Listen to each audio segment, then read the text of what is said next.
Hey everyone, this is PM Sport Talk, the father and son duo podcast. I'm your host Preston, alongside my father Mike and dad. How are we doing today? Hey, I'm doing great. Another awesome weekend of sports, probably the best time of the year. Let's get into it. So we had a busy weekend, to say the least. First, we're going to go to college football, where no Saturday is given and where you expect the unexpected. And that is exactly what happened this weekend in UCLA. The 0-4 UCLA Bruins coming into this game never had the lead for a single second of any game they've played, and they have taken down Penn State. Unbelievable. I saw this game at 3:30 for CBS, and you're like, oh my God, this is going to be, 35-10 game, It was almost that at halftime. Yeah. But not how you thought it was going to be, though. Exactly. Couldn't believe it when I saw the score. I think it was 24-7 when I first looked and saw the score of the Penn State game. I was like, oh my God, how are they losing 24-7 to UCLA in the first half? Unbelievable. And so then you're thinking, well, it's UCLA. Penn State, they're off to a slow start. Second half, they'll just pour it on. Yeah, a couple of times. We were like, here we go. This is where it starts. Yep, here it comes. They blocked the punt and all this stuff. And you're like, okay, here they go. They get to what? I think the closest they got, did they get it tied or just within 6? I can't remember, but they think they got it tied once, or they only got within 6. I don't remember exactly, but they never took the lead. And each time that Penn State came and got either close or tied, UCLA went right down the field and scored again. They did that twice. I did not expect that. I just figured once Penn State came with that onslaught, that was going to be it. UCLA, that'd, put up a good show and that'd be it. No. They went right down the field again and again. And unbelievable to me. It's crazy. The talk was James Franklin can't win a big game, so we flipped the script and showed everyone that he also can't win games he's supposed to win. Yeah, he's always won these games against bad teams, and then now he's lost to a bad team. So, let's be honest, they got to run the table. I mean, their season's over if they don't win out, including Indiana, on the road against Iowa, and on the road against Ohio State. If they don't win all 3 of those games, they're done. And win the games they're supposed to win. Yeah, they cannot. Bottom line is they can't lose another game this year. No, and they're not going to do that. I mean, I would almost bet my year-long paycheck on it. I wouldn't, but I mean, that's how confident I am that they're not going to run the table. They're going to lose a game. They're probably going to lose a couple games. They're probably going to lose to Ohio State. And who was the other one? Indiana. Iowa. Yeah, they're going to lose at least one. I mean, I don't know. We really don't know how good Indiana is. We'll find out this weekend if they're any good or not. But I don't know. Better be different because James Franklin never wins in Ohio State. No. And what was crazy about this game that they just played, they made no adjustments. They did nothing. UCLA ran the ball down. They didn't throw the ball much, but they ran the ball down their throat. They brought over Jim Knowles from Ohio State to be their defensive coordinator, who's Ohio State's defense was excellent last year, and they won the championship. They brought him over here to make this defense, which was a decent defense last year, a dominant defense. So you got to wonder what happened in this game. Between him and James Franklin, nobody could come up with a a game plan to change things that you were getting torched in the first half, and they didn't change anything. Yeah. No game time adjustment whatsoever. It's like this is a defense that played pretty well against Oregon last week. yeah, They haven't been horrible. They've actually been. You can see the improvements that Knowles brought, but I don't know, something about this UCLA offense that they couldn't figure out. unbelievable to me that they could not figure that out. It just you had to do something different, and they didn't do anything different. It's like they just kept saying to themselves, "Well, our players are better than your players, so this is eventually we're gonna win out," and that didn't happen. And it's like, and then Drew Aller, I know what you think of Drew Aller. I mean, they Most did overrated quarterback in college football in probably a decade or so. I mean, they scored what? What was the score? 42-37. They scored 37 points, but he still didn't have a great game, and they didn't run the ball great. I can't lie though. On some of those drives, the play calling was god awful. I mean, they're so conservative. The just the drive before half, they ran. They wasted so much time, which could have been a touchdown drive, and I'm pretty sure they had to settle for a field goal. And even Gary was on the call for that one over at CBS, and he's kind of just like, I mean, this has been handled absolutely horrible by Franklin. And then just the last drive where their last chance, ran, and the fourth down play call was horrible. So I guess they just didn't trust Drew Aller after last week. I don't know what that was about, but yeah, just it was embarrassing to say the least. Yeah, they didn't pass much when in situations where you probably should be passing the ball. it's very weird. They just failed as a team in every single way. Coaching, players, everybody. And now, I mean, they got to run the table, and that's, like we said earlier, that's almost impossible. But stranger things have happened. You never know.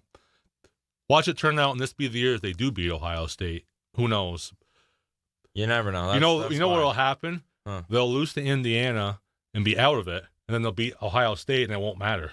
They'll still be they'll be out of it already. That'd be a very Penn State, wouldn't thing. It? Yeah. It'd be like, oh yeah, so Franklin finally beats Ohio State, but it doesn't matter. Yeah, 3 losses. So we'll see what happens as the weeks go on. Another big game was, of course, the night game that took place between Florida State and Miami. That one was a Miami 28-22 win. But Scores deceiving there. Yes, they outplayed Florida State this entire game. Yeah, you look at the stats and you're like, oh, look at Florida State, 29 first downs and all this, but that was all in catch up. They were just, Miami was up 28-3 to start the fourth quarter. You see that a lot with teams that are way down. They start chucking the ball, and they get some impressive stats, but it doesn't show how that game really went. Miami was in total control of that game, and then they kind of took their foot off the gas pedal in that fourth quarter. Probably didn't finish that game quite the way you would want them to finish it, but they were hands down the better team. And as you were telling me, they might be the best team in college football right now. Yeah, I'm an Ohio State fan, but if we're being real, I think this team's the best. They have the best resume as well. Let's take a look at some of the stats here. Carson Beck, man, he has really impressed me this year. Transferred out of Georgia, had a rough year last year as far as turnovers go, and he is just flipping the switch here in Miami. You made a point that perhaps maybe some of the shade or the spotlight is kind of shaded off of him after Georgia, which may have been a lot of pressure may have been taken off his shoulders after starting fresh here in South Beach. Yeah, I think so. New lease on life, I guess you would say. And um, he's proven, you didn't hear a lot about Carson. I mean, we all heard that he went to Miami in the offseason and all this stuff, but um, there was no like Heisman hype or any of that stuff. Well, there's Heisman hype now. He's right in the thick of it. And maybe he's going to live up to those expectations that he had at Georgia. Everybody anointing him, like, oh, that first year he started at Georgia, everybody's like, well, this guy's going to be a first round draft pick. And then, kind of fell apart last year, but he's picking it back up. And He's looking really good. if he keeps playing like this, he's going to be a first round draft pick. And I don't know. I mean, based on how the other quarterbacks are playing, he may be the best out of this class. which nobody saw coming. Not at all. And one other thing I'd like to say about this, they have two, in my opinion, NFL wide receivers on this team. Malachi Tony and C.J. Daniels. Both of them's getting 2 touchdowns each. Those guys are the real deal. So look out for this team. Absolutely. Miami. They have the best resume right now in college football, and it's showing. They have a huge statement win on the road against Florida State. Now we have a lot of chitter-chatter after the result of Vanderbilt and Alabama. Diego Pavia was running his mouth the entire week about this game. In fact, pre-game, he was taking victory formation snaps before the game even started. Well, Alabama beats Vanderbilt 30-14. They let him hear it. Players, coaches, even fans. Yeah, I get why he was hyping, why he was trying to be confident during the week and all that. But you start doing what did you say? He's taking victory formation snaps. Throwing the ball into the air after taking the knee. Yeah, that's a bit much. And I didn't watch a ton of this game, but I watched enough where he was a direct result of why they lost, because he had 2 turnovers down in the red zone. Who knows what happens if they don't turn the ball over there, because this game was closer than that score says. And they get 10, 14 points out of those. That's a totally different game. And who knows? But Alabama probably would have won. Looks like they're probably just a little bit better than Vanderbilt, but who knows? And you're going to talk like that. You got to back it up. You got to back it up. And last year he did. This year he didn't. And Cedric Alexander, their running back, had a nice game, only on 4 carries, but 76 yards and a touchdown. And then, yeah, you see Vanderbilt, they didn't run the ball much. It looks like they try to make this Pavia's game, but Bama absolutely dominated.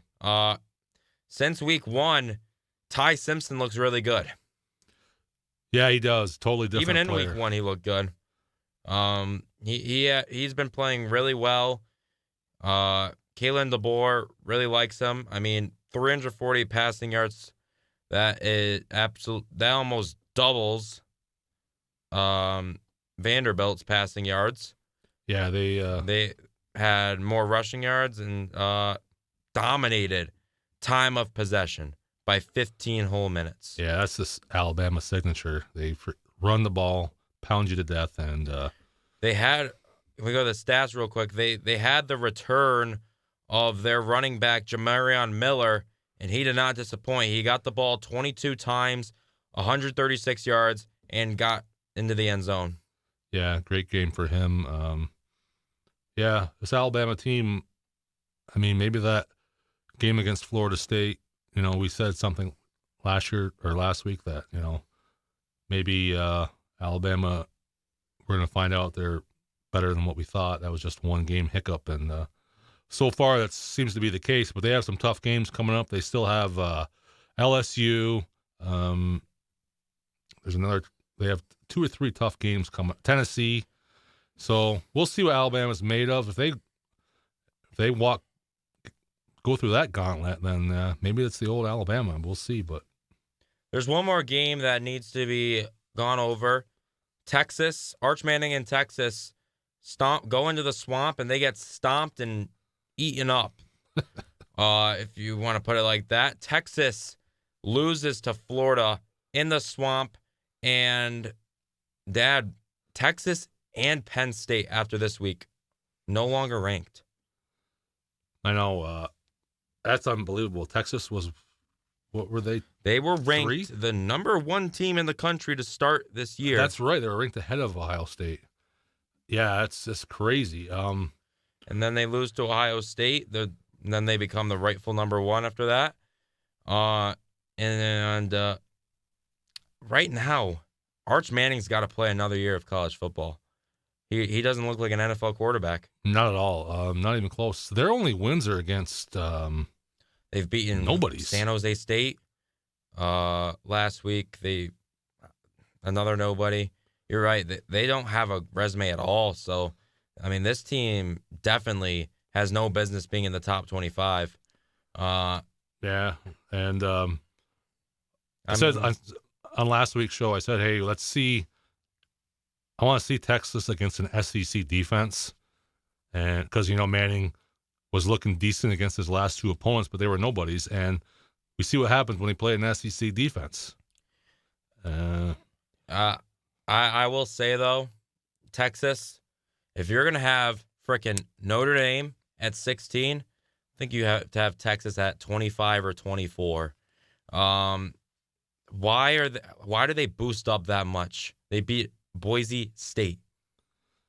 Well, I'll tell you why, because they have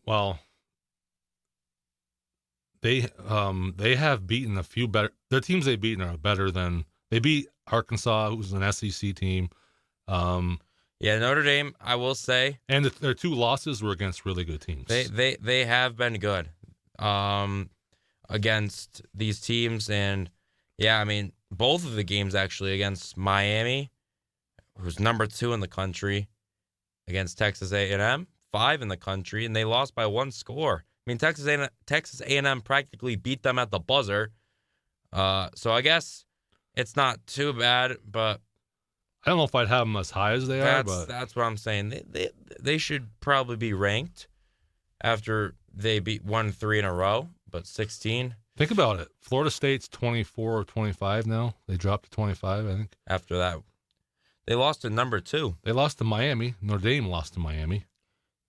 Florida State beat Alabama. I mean, this isn't adding up. That's what gets me. That's the argument to me, is that Florida. Well, it's because they want Notre Dame in the college football playoff. We talk about this all the time. It's ridiculous. They played nobody the rest of the season. Why is Florida State so low? Do they even have a chance to beat another big team? Florida State. They play Florida, right? Or did they? That they got to have that one. They play Florida. I think it's the last game of the year, rivalry game. But who knows what Florida's record is going to be by then, because they have such a tough schedule. But yeah, so I mean, Notre Dame's going to keep going up because they're playing nobodies. They're not going to play anybody. The only team they play the rest of the year that's decent is USC. I don't think they play anybody that's good. So, but they'll keep going up because they're going to win those games. Yeah, just like they did last year. Well, I just had a curiosity. If they do end up losing that game to USC, do you think they'll still find a way? No, they're done. 3 losses is too many. You would think. No, they not unless everybody else loses too, But no, I can't see them doing that. But if they run the table, they're in though. Yeah, they're going to be. They are going to be. I mean, if you can move up that much after being Boise State.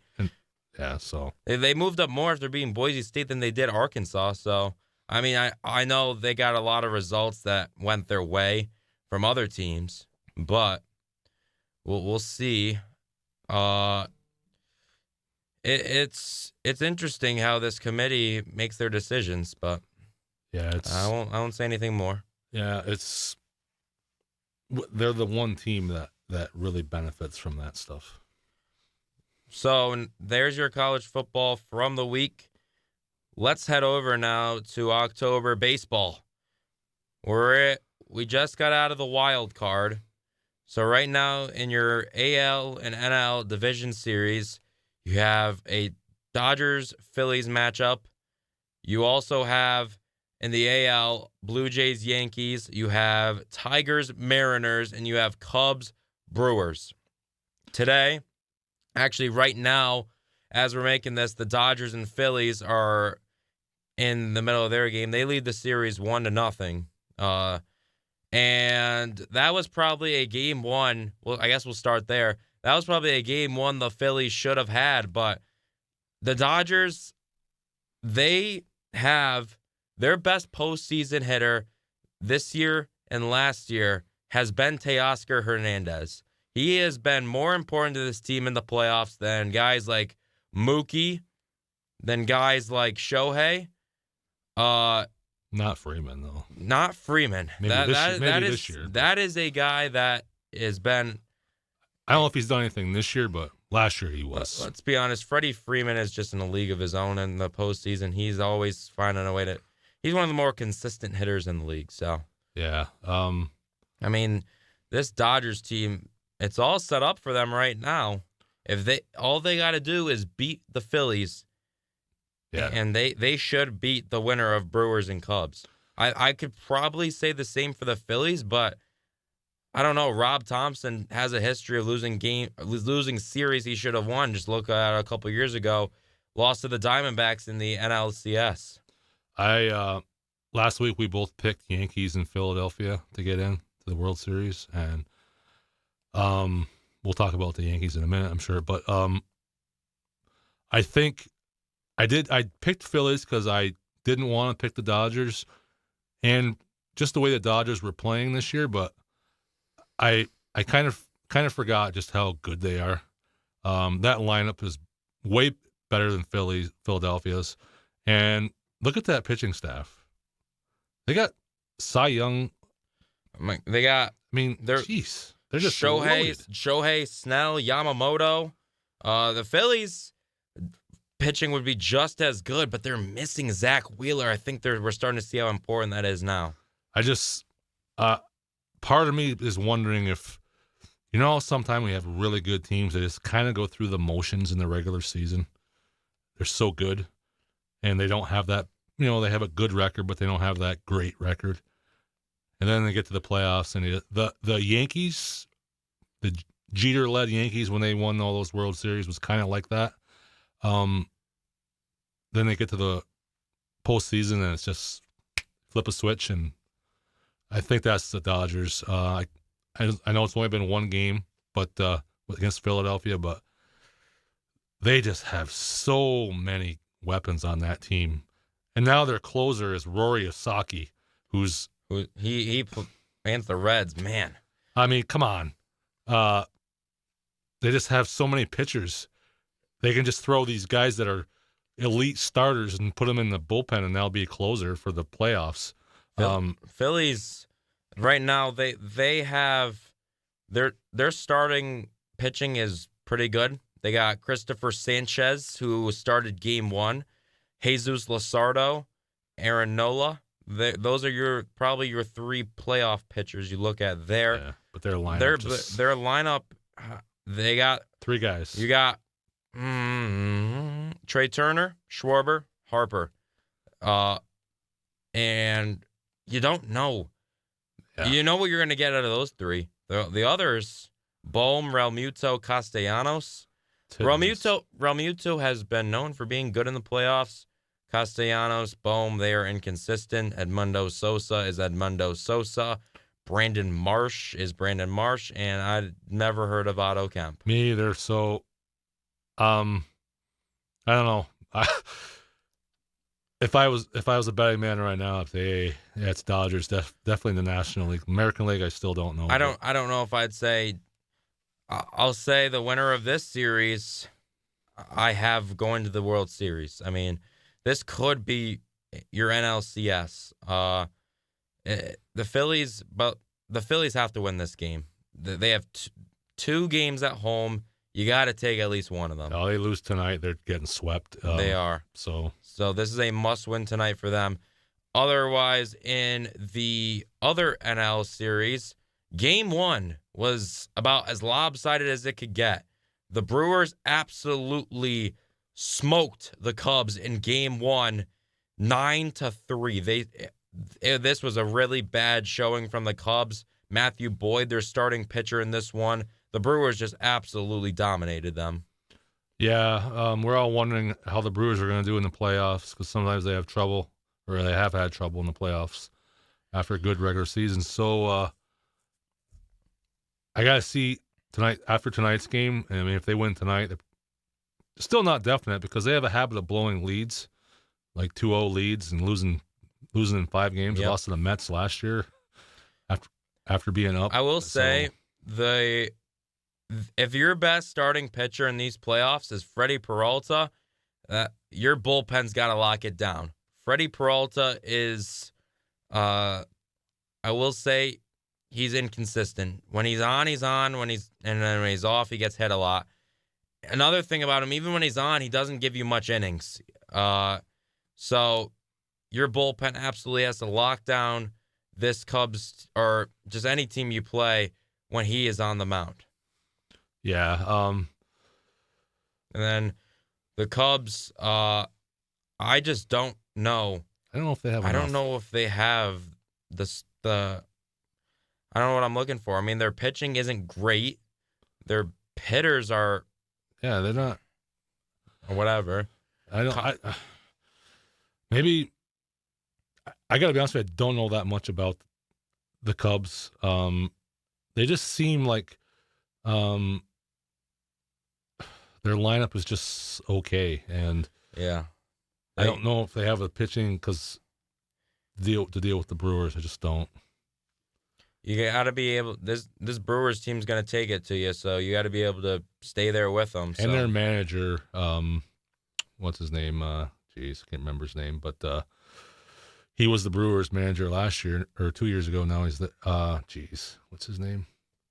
The Cubs manager, yeah. Craig Counsell. Craig Counsell, yeah. If you think Aaron Boone and the Yankees are analytic driven, Craig Counsell is that on steroids because he does some wacky things. They go right by the book, and so he always worries me in playoffs. I think that he was a big reason why the Brewers didn't win in the playoffs, because he was their manager, and so we'll see how it shakes out. But I think I got the Brewers taking it. I got the Brewers winning this one in 3 or 4. Yeah. So there's your NL series. We'll go to the AL. Yankees and Blue Jays.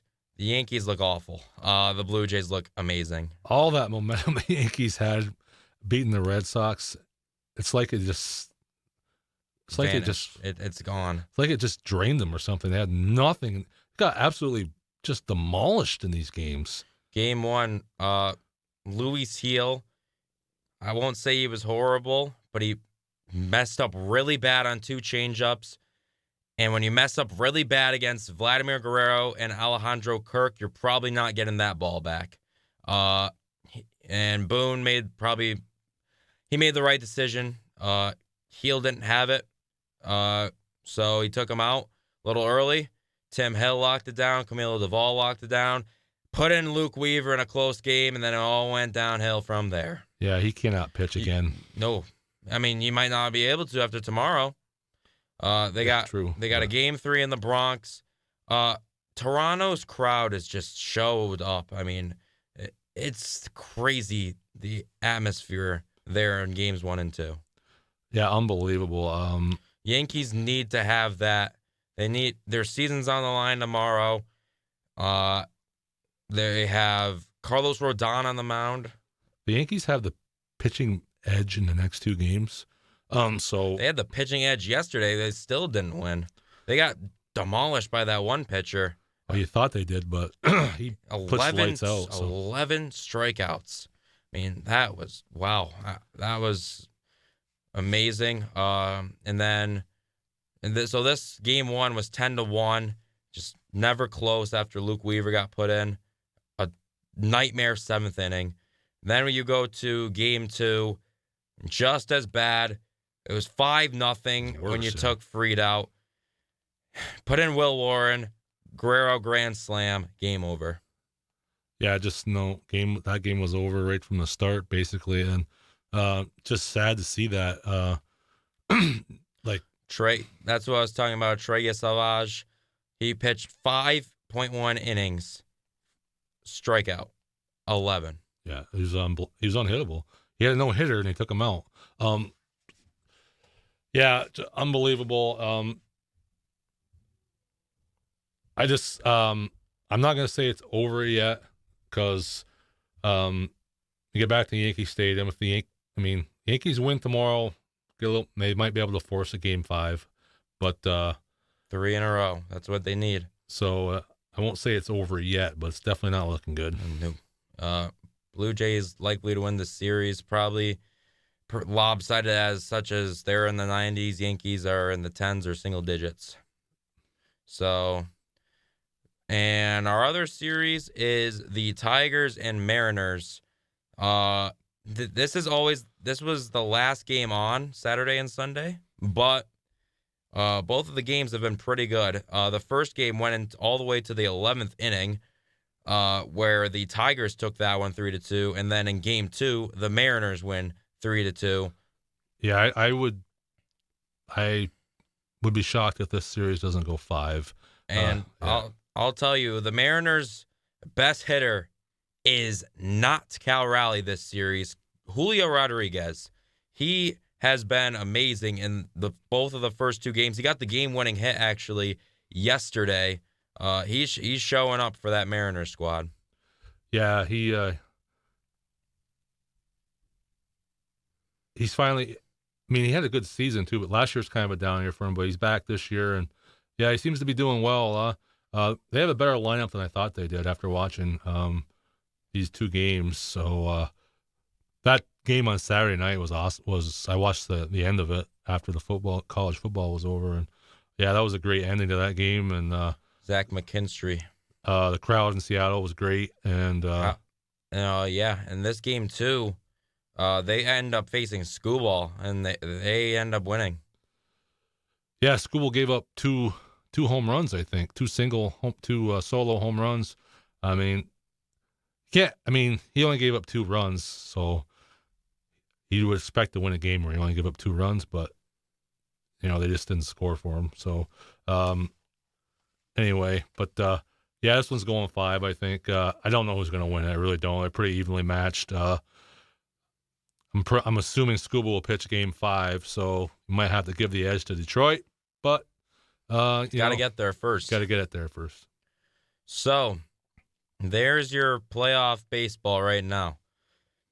Next episode, we'll probably have some of the championship series set or pretty close. It's one thing about baseball is like from one week to the next, you're into a whole nother round. It just goes really fast. Yeah, they play almost every day. It's not like, obviously you're going to have your travel days. Yeah, travel day, but their series go fast, and that's kind of exciting and keeps it exciting that way. So here in the NFL, on Thursday, we'll start there. 49ers, Rams. Mac Jones steps in last minute for a injured Brock Purdy, and he absolutely plays a phenomenal game for Kyle Shanahan. They win this one 26-23. A questionable play call by McVay in overtime, giving it up the middle to Kyron Williams, but 49ers get a stand, win this game. Yeah, that's the play of the game right there. Play of the game, in my opinion, actually, Kyron Williams fumbling at the 1-yard line. That too. That could have been the play of the game, and then they still could have won it in overtime if, it was a bad play call. You got Matt Stafford, who's, threw for 400 yards in this game. Even in that drive, he was throwing great passes, making great decisions. That ball's got to be in Matthew Stafford's hand, no matter the down and distance. Stafford's in the cool. It's got to be, and you're not going to, all you need was 2 yards. a quick pass to Nakua. There it is. And anyway, great win for the 49ers. They're 4-1, but I think that's fool's gold. I don't think they're a 4-1 team. Kendrick Bourne. Forgot about him. He stepped right in with a banged up Niners receiving room with Jennings and Ricky Pearsall. Yeah. He gets 10 receptions, 142 yards. Mac Jones and Kendrick Bourne have some chemistry if you go back to the New England days. So Yeah. That's a game the Rams have to win, though. The 49ers had a lot of guys out on defense, and you've got to win that game. Now, I mean, but that's what the Rams do. They always have these losses at the beginning of the year, and then they finish strong. So we'll see what happens. I just don't. 49ers have a fairly easy schedule, so they might be able to keep it up. I don't know. I just don't think they're as good a team, but maybe that schedule helps them out. Niners take the first game of the week on Thursday Night Football. 1 o'clock window wasn't very good. No, it was horrible. Besides Broncos, Eagles. Undefeated team. They become the last sports team to lose in 2025. No, every other sports team has lost. So the Eagles fall to 4-1, and the Broncos went down and scored, and Sean Peyton was like, if we're gonna win, we gotta risk. We gotta play risky. They go for 2, they get it, and that ended up being key. They end up getting the ball back again to score a field goal. Hail Mary at the end was very close. It was in Devontae Smith's hands. Questionable no call for Dallas Goedert. Many Eagles fans are upset they thought he was flagged for pass interference. But the Broncos, nonetheless, become the first team to beat Philly this year. Yeah, great win for Denver on the road. Like you say, that 2-point conversion, huge, because that instead of Philadelphia having to go kick a field goal to tie, they had to go for a touchdown at the end there. So that makes it huge. And Philadelphia's been living on the edge all season. They should have lost to Dallas. They could have easily lost to Kansas City. And there's who else they almost could have lost to? One other team. Philly? Kansas City? Who'd they play week 1? Dallas? Yeah, they could have lost either one of those games. And there was one other game that there was fairly close. I can't remember. Rams. The Rams. The Rams. Bucks. The Bucks was a demolish, but in the second half, Jalen Hurts didn't complete a single pass. So yeah, I think it was just about a matter of time before they lost. Yeah. So yeah, just gonna go over some scores. Vikings won the London game against Cleveland. Cowboys beat the Jets, no problem. Saints take down the Giants for their first win of the year. Colts take down the Raiders. Panthers beat the Dolphins by 3. Texans demolish the Ravens. There's your 1 o'clock window. We'll go into the 4 o'clock window. Titans and Cardinals. Let's start there. The way the Cardinals lost this game, it's almost like you felt it had to be scripted. It had to be out of a movie. I mean, they beat themselves. Let's start with the play that every single NFL fan is talking about. You remember last week in the Indianapolis game, we said A.D. Mitchell makes the mistake that we thought everyone has learned from, letting go of the ball before you cross the plane. When we talked about that, we're probably like, okay, this shouldn't happen for a while. These players should learn. We got that wrong. Amari DiMercato, when this team was up 21-6, burst one up the middle, 76 yards. He's going to house it. No one's near him. He lets go of the ball at the 1-yard line touchback. That lost them the game. Yeah, absolutely did. And then, for good measure, Cam Ward was on a drive when it was 12-21. He throws an interception. The guy who picked it off fumbles, gets kicked around into the end zone. Titans player falls on it. That's a touchdown. Later on, Cam Ward gets his first game-winning drive as an NFL quarterback. Kick the field goal. Game over. Titans win. Yeah, no business winning that game. That's just typical Cardinals. They find a way to lose. Better team almost the whole game, and then like you said, I mean that I can't even say his last name. DeMarcado. DeMarcado. I mean that to me, you're gonna think I'm nuts here. Maybe you won't. If I'm a coach of that team, that guy's benched. I don't care how good he is. Well, it's funny you bring that up. I don't know if you've heard or seen about a video that surfaced. Someone was recording the Cardinals sideline after that happened. DeMarcado was getting consoled by Paris Johnson. Jonathan Gannon actually came over and gave him a little punch in the pads. Kind of like got a little physical with him. He was so upset.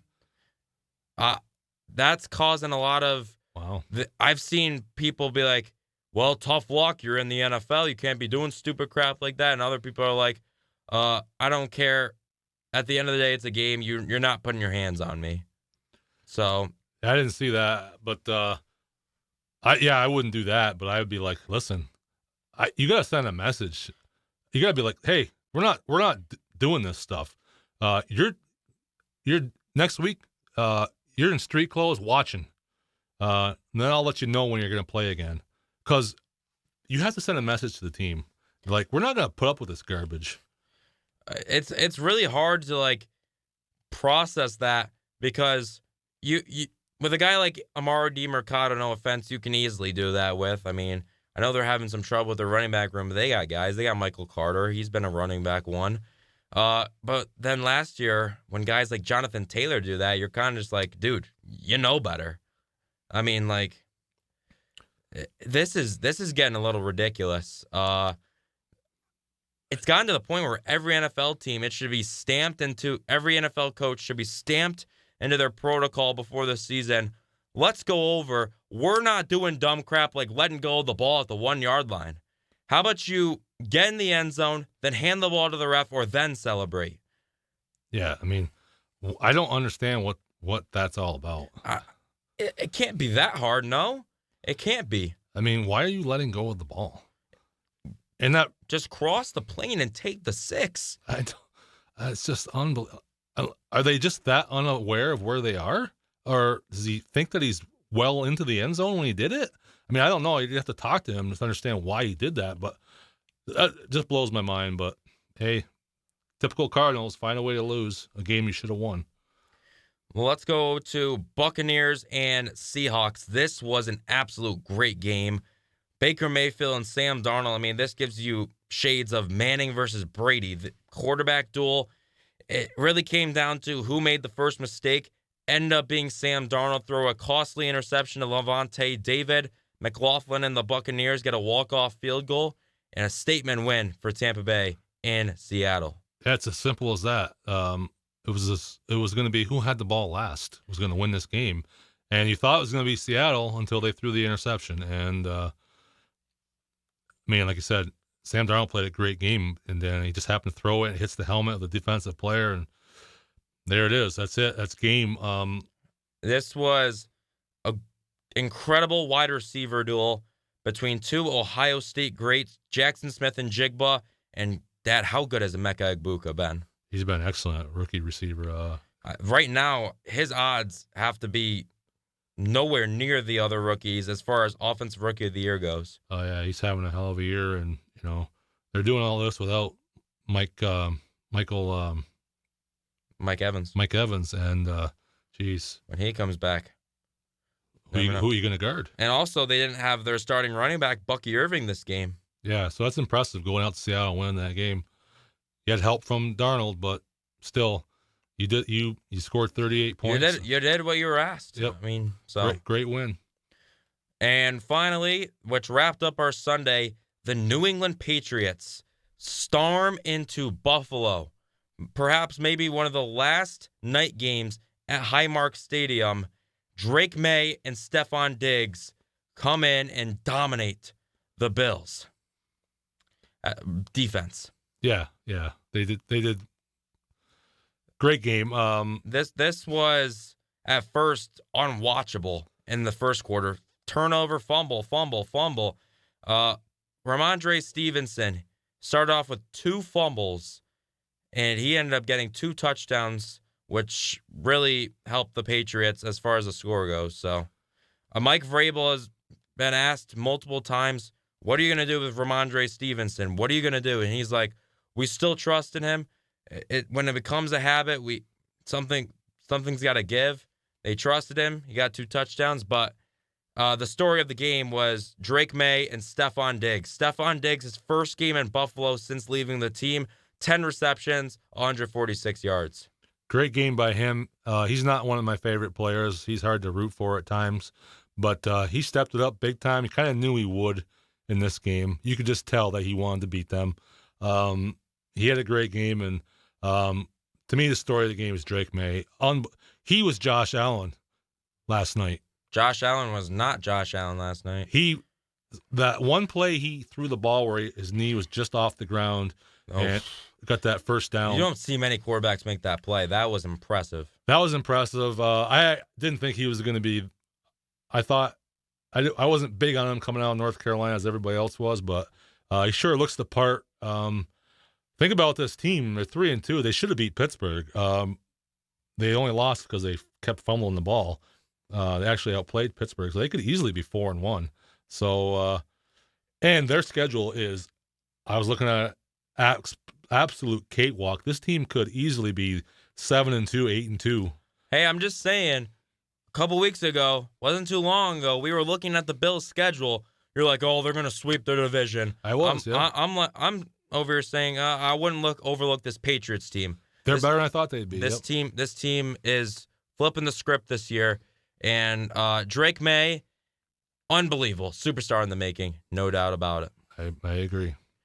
So there's your Sunday football. There's your sports recap. And that will send us to Plays of the Week.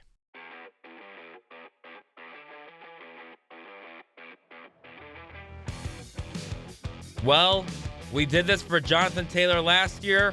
We'll do it again this year. This is your non-play of the week. Amari DiMercato is going to go to the goal line. He's going to score. Oh, no. It happened again. He lost the ball because he let it go too early right there. Unbelievable. You know, he's not even... Why... I would... If I was his head coach, I'd be going ballistic. How about a Cardinals fan, too?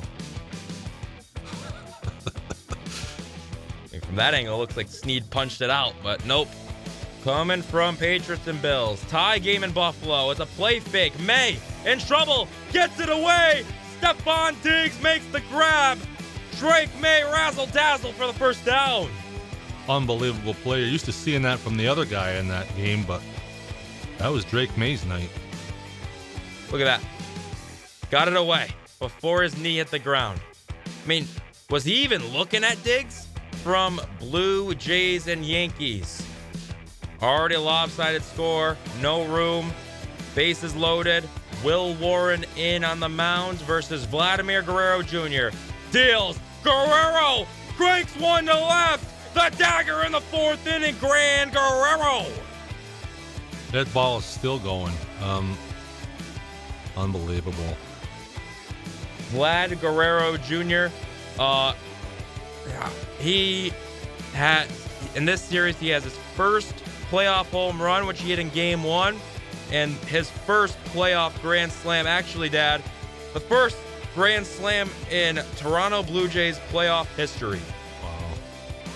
He had to do it against the Yankees. Makes sense. Yep.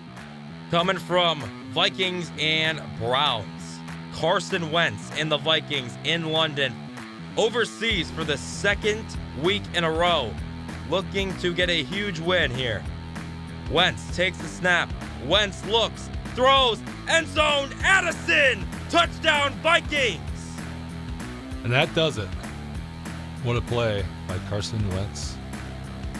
Listen, Addison was benched earlier in this game.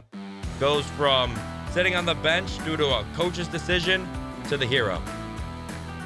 That's the way to do it. Well, Dad, that'll do it for today's episode. But who is your top performer and biggest disappointer? I want to open the floor a little bit. We're going to do a top performer from football and MLB. So what are you saying? 2 top performers? Okay. One from MLB, one from football. All right, MLB, I'm going back to Cam Schlittler. Awesome game, game 3, the deciding game in the wild card against the Red Sox. He was absolutely dominant for the Yankees. He's my top performer. Top performer in football, I'm going to give it to, I'm going with Drake Maye. The Patriots, unbelievable game last night.